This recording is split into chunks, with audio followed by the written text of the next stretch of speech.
Hello viewers, I am Deepthi. Today I am going to solve section B for ICSE Class 10 Improvement Examination for the year 2025 for your subject Physics. Starting with question number 4, our first question is a coin lies at the bottom of a beaker. Water is poured into the beaker up to a height of 8 cm. Calculate the shift seen in the position of the coin. यानी कितना shift आएगा? Refractive index of water 4/3 दिया हुआ है. Width of the glass wall में negligible लेना है और उसके बाद उसका B part उसकी apparent depth के साथ जुड़ा हुआ है. यानी suppose ये आपके पास beaker आ गया. बीकर की डेप्थ पे आपके पास यहाँ पर कॉइन है, लेकिन वो हमें विजिबल तो आपको पता ही apparent depth की वजह से यहाँ पर होने वाला है. तो ये शिफ्ट कितना आया है, this we have to calculate. ये शिफ्ट का फॉर्मूला यहाँ पर डायरेक्टली लगेगा. Now shift is equal to आपके पास फॉर्मूला क्या होता है, अगर हमारे को डेप्थ गिवन है, यहाँ पर रियल डेप्थ गिवन है क्योंकि 8 तक पानी डाला उन्होंने वो लिखा हुआ है. तो real depth and 1 minus 1 upon mu जो भी आपका मीडियम है उसका. तो यहाँ पर real depth is equal to 8 1 minus और रिफ्रैक्टिव इंडेक्स क्वेश्चन में 4/3. तो 1 अपॉन 4/3 इट मींस 8 1 माइनस 4/3 का रेसिप्रोकल करेंगे 3/4 it means 8 4 minus 3 upon 4 it means 8 into 1/4 means 2 centimetre का आपको शिफ्ट दिखाई देगा. यानी कि जहां पर भी कॉइन है वो उससे 2 सेंटीमीटर आपको ऊपर दिखाई दे रहा है. This is asked in our first part. ये shift seen in the position of the coin. Now second part is how will the apparent depth be affected if the temperature of water is increased. अब increase in temperature से क्या होगा, speed increase होगी. Increase in temperature, speed increases. Speed किसकी हो जाएगी, speed of light increase होगी. अब स्पीड इन लाइट इंक्रीज होने से क्या हो जाएगा, स्पीड ऑफ लाइट कहां पर, वाटर के अंदर इंक्रीज हुई जिसके बारे में बात करें इंक्रीज. सो इसकी वजह से म्यू क्या आ जाएगा, रिफ्रैक्टिव इंडेक्स डिक्रीज हो जाएगा. और डिक्रीज होने का मतलब हो गया यहाँ पर आपका एपरेंट डेप्थ जो होता है वो इनवर्सली प्रोपोर्शनल होता है. तो अगर म्यू डिक्रीज हो गया इट मींस हमारी एपरेंट डेप्थ जो उन्होंने पूछी है हमसे एपरेंट डेप्थ वो क्या हो जाएगी, स्लाइटली इंक्रीज होगी. बट ये जरूर याद रखना कि स्लाइटली ही इंक्रीज होती है, इसमें बहुत ज्यादा डिफरेंस नहीं आता. बट हाँ दोनों इनवर्सली प्रोपोर्शनल है, ये चीज हमें शो करनी है. This is our part 1 of question number 4. Now coming to next part in which they are asked draw a diagram to invert the image without deviation of light using right angle isosceles prism. right angle isosceles prism हमारा इस तरह से आ जाएगा 90 degree का angle और isosceles में दोनों angle 45 के हैं. अब इसमें लाइट रे हमने लेनी है विदाउट डेविएशन वाला. तो हम कौन सा केस लेंगे, यहाँ से लाइट रे आ रही है, इंसिडेंट हो रही है इस वाली एक्सिस के पैरेलल. अब इसको कोई भी आप नाम दे सकते हैं, जैसे हमने ले लिया मान लेते हैं ABC. तो AB के पैरेलल आ जाएगी. जब इस सरफेस पे स्ट्राइक करेगी then it will come to parallel. यहाँ पर नॉर्मल के साथ स्ट्राइक किया तो यहाँ पर ये इसके साथ आएगी और फिर ये बाहर चले जाएगी इस सरफेस के AC के पैरेलल आएगी. सेकंड रे में 2 रेज दिखानी है. 2 रेज हमने ये इसके पैरेलल है, दिस इज इंसिडेंट, यहाँ से वापस जा रही है और इसके बाद ये पैरेलल आ रही है. इट मींस यहाँ पर जो भी हमारा ऑब्जेक्ट होगा वो हमने इन्वर्टेड दिखाना है. जैसे PQ हमारे पास इन्वर्टेड ऑब्जेक्ट है जिसको इस इमेज में आने के बाद हमने सीधा दिखाना है. कि यहाँ पर हमने Q ले लिया तो यहाँ पर हम Q ले लेंगे QP. ये हमारे पास इरेक्ट ऑब्जेक्ट आ जाएगा.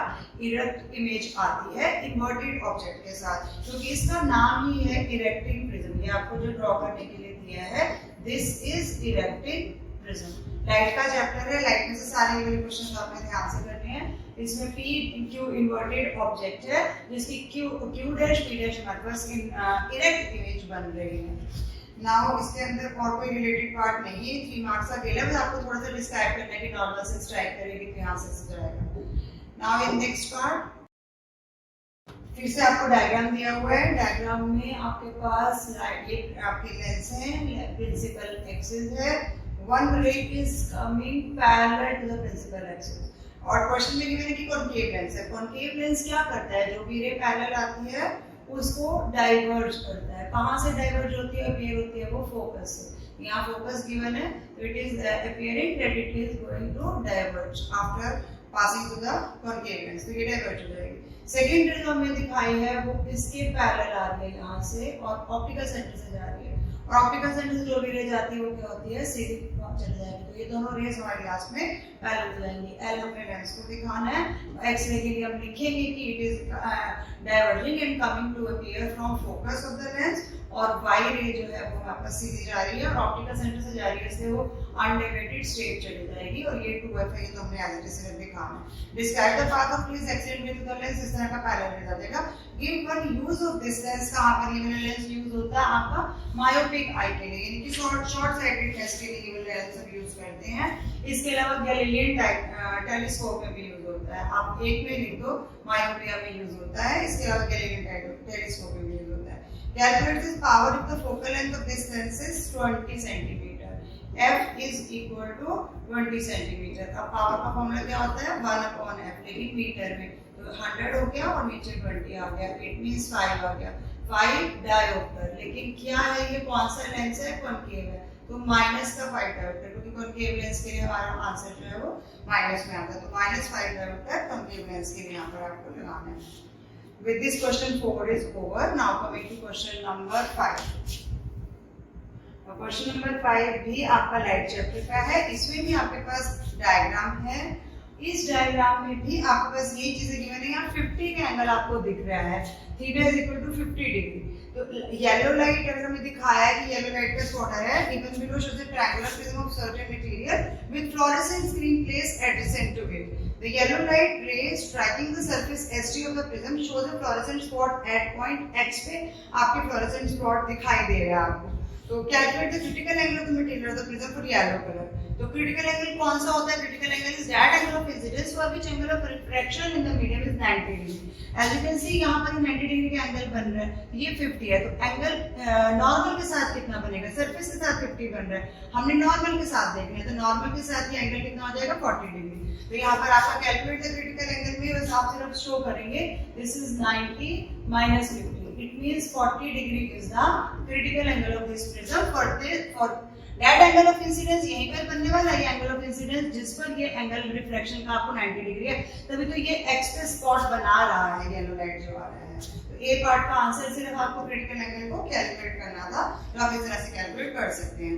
To move the fluorescent spot towards Y, अगर मैं उसको वाई की तरफ लेके जाना चाहती हूँ तो value of theta should be क्या होना चाहिए, अभी एक्स पे है, वाई पे आना है, यानी कि हम क्या चाहते हैं कि ये सरफेस पे ना जाकर दूसरे मीडियम में इस तरह से चला जाए। तो दूसरे मीडियम में जाने के लिए हमारा रिफ्लेक्शन कब होता है, यहाँ पर रिफ्लेक्शन होना चाहिए, दूसरे मीडियम में जाना है, तो फॉर रिफ्लेक्शन हमारा एंगल क्या हो जाएगा, क्रिटिकल एंगल से कम आना पड़ेगा, टीआईआर नहीं मांग रहा, वो रिफ्लेक्शन मांग रहा है। रिफ्लेक्शन के लिए एंगल ऑफ इंसिडेंस को क्रिटिकल एंगल से लेस होना पड़ेगा, यानी हमारा आंसर जो आएगा वो लेस देन 50 डिग्री। यही चॉइस दिया कि लेस देन, ग्रेटर देन या इक्वल टू, क्या आएगा, angle should be less than critical angle, तो ideally it should be 40 degree से लेस होना चाहिए, बट ऑप्शंस हमें 50 के अकॉर्डिंगली दिए हैं, तो it should be less than 50 degree.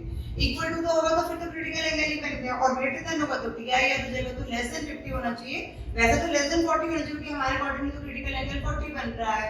अब बाकी आगे देख लेंगे क्या है। आगे सी है which direction will the fluorescent spot move if yellow light is replaced with indigo light, मतलब y की तरफ जाएगा ये z की तरफ जाएगा, अगर येलो की जगह में इंडिगो लाइट ले लिया।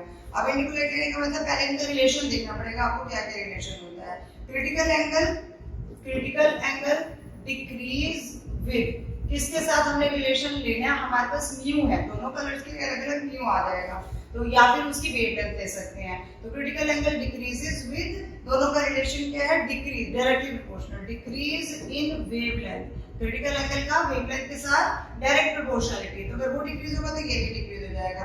अब इंडिगो लाइट अगर हम यूज कर रहे हैं तो इंडिगो का मतलब क्या होगा, डिक्रीज इन वेवलेंथ है, नीचे आ रही है वेवलेंथ, नीचे आएगी तो इसका मतलब क्या हो गया, क्रिटिकल एंगल भी डिक्रीज होगा। अब क्रिटिकल एंगल डिक्रीज होगा तो इट मींस उतने ही एंगल पे अब TIR हो जाएगी, टोटल इंटरनल रिफ्लेक्शन हो जाएगी, जो अभी हमारे को नहीं मिल रही थी वो अब 40 पे हो जाएगी, नीचे हो गया ना, क्रिटिकल एंगल डिक्रीज हो गया। डिक्रीज होने का मतलब है TIR पहले ही हो जाएगी, 50 डिग्री से पहले, यानी 40 पे ही हो जाएगी, तो TIR 40 डिग्री पे ही हैपन हो जाएगा, यानी कि जो स्पॉट है वो कहां पर मूव करेगा, टुवर्ड्स Z की तरफ मूव कर जाएगा, यानी ऊपर की तरफ चला जाएगा, क्योंकि TIR होगी तो उसका मतलब अंदर जाएगा तो Z की तरफ चला जाएगा। ये आपका 5th क्वेश्चन का फर्स्ट पार्ट था। Now coming to second part of question number 5। An object is placed at a distance of 10 cm from a convex lens of focal length 20. The focal length of convex lens positive होती है, it is 20 cm. Object is placed at 10 centimeter. U is equal to minus 10 centimeter. What we have to calculate? Find the position of the image. Position of the image, we know the formula 1 by V 1 by U is equal to 1 by F. तो 1 by V आपको बताना है. It means 1 by F और plus 1 by U. 1 by F is 20 क्योंकि convex है तो plus ही रहेगा, लेकिन इसके लिए यहाँ पर minus 10 लगेगा. It means आपने LCM लिया 20, 1 minus 10 2. It means 2 minus 1 upon 20. यहाँ से अगर हम रेसिप्रोकल लेंगे तो V is equal to 20 centimetre, minus 20 centimetre. तो V का आंसर आपके पास माइनस 20 सेंटीमीटर आ गया. इट मीन्स 10 सेंटीमीटर मतलब 20 सेंटीमीटर जो भी आ रहा है कहाँ पर आएगा? In front of the lens. Minus का साइन मतलब इन फ्रंट ऑफ लेंस, यानी लेफ्ट हैंड साइड में ही बन रहा है. सेकंड पार्ट में पूछा what is the nature of the image. अगर फ्रंट में ही बन रहा है इट मींस रियल इन्वर्टेड तो हो नहीं सकता. तो क्या आ गया इसके अंदर? वर्चुअल आ रहा है और वर्चुअल के साथ किसका कॉम्बिनेशन होता है? इरेक्ट. वर्चुअल है और इरेक्ट है. और किसके केस के हिसाब से अगर हम 20 देखते हैं तो फोकल लेंथ भी 20 है और इमेज डिस्टेंस भी 20 ही आ रहा है, यानी image is placed at focus. तो यहाँ क्वेश्चन की सेटिंग में थोड़ी सी प्रॉब्लम है, बट जो क्वेश्चन गिवन है उसके हिसाब से तो यही आंसर होगा कि नेचर हमारे को वर्चुअल और इरेक्ट मिल रही है इस केस में. और पोजीशन हम इसकी ये बता सकते हैं कि हाँ जी 20 सेंटीमीटर माइनस साइन है, इट मींस वो फ्रंट ऑफ द लेंस में आएगा. यही हम शो कर सकते हैं. बट हाँ ideally it should not be at focus. Focus पे तो नहीं होना चाहिए था. फोकस से थोड़ा दूर होता तभी हमारे पास वर्चुअल इरेक्ट लास्ट केस में बनते हैं. कॉन्वेक्स लेंस में वर्चुअल और इरेक्ट इमेज हमारे पास लास्ट केस होता है, यानी कि ऑब्जेक्ट फोकस के पास होना चाहिए, फोकस और ऑप्टिकल सेंटर के अंदर, और इमेज F to F के पास होनी चाहिए. लेकिन यहाँ पर फोकस पे ही बन रही है. सेटिंग में थोड़ा सा प्रॉब्लम है क्वेश्चन की इस वजह. Now coming to next आ जाएंगे. Name the electromagnetic radiations which are used for sterilizing water in a water purifier. Sterilizing purpose के लिए हमेशा कौन से यूज करते हैं? Ultraviolet radiations. फर्स्ट पार्ट में ultraviolet radiation. State any one property of radiations mention by you in part A. कौन सी property है उसकी जिसकी वजह से हम उसको यूज कर रहे हैं? They can pass through pores. यहाँ पर हम ये लिख सकते हैं. बाकी स्टेरिलाइजिंग के लिए पर्टिकुलरली में लिखना है एब्जॉर्ब बाय गैस लिखा है. तो कोई सी प्रॉपर्टी लिख सकते हो कि हाईली एनर्जेटिक होती है, ये भी आ सकता है.